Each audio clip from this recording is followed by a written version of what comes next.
What's going on, guys? Coach Spencer here, back with another Nutrition Coaches Corner. This is part 2. So now that we have our calories in check, the next thing that I wanted to cover was macronutrients. Now, a lot of times people overcomplicate this, but I emphasize, don't overcomplicate it. There is healthy ranges, and each range works for everybody a little bit differently. It's just going to be what's more sustainable. So the range for carbohydrates, 45 to 65% of your calories should be coming from those. Fat, 10 to 35, and protein, 10 to 35. So with the protein, I would say that 10% range is a little bit low for people that generally are more active. But protein especially is something that you can eat more of to feel a lot fuller, especially when you're working in a calorie deficit when you're trying to lose weight. Remember, we talked about that last time.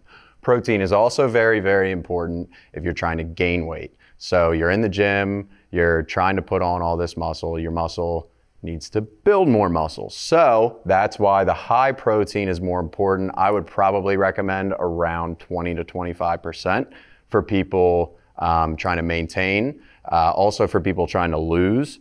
For people trying to gain, I would say maybe a little bit more than 25% is going to be the most sustainable. But now just moving on to a couple of things that I get asked a lot, especially with carbohydrates, because everybody thinks carbohydrates is what makes you gain weight. It's not necessarily true. So there are complex versus simple carbs. Your complex carbs are more of your whole grains, your vegetables, your beans, your lentils.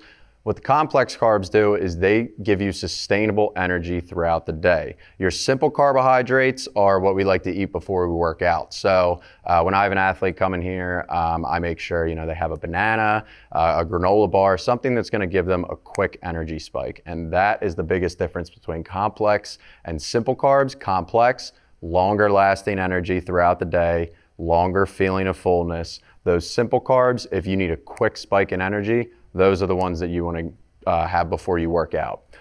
Next, with the protein, now a lot of people, especially plant-based, I have no problem with plant-based at all. I actually, I encourage it a lot of the time. But animal protein, lean animal protein, we're talking chicken, fish, lean meats, even lean red meat, but limit it. They are more bioavailable than plant proteins.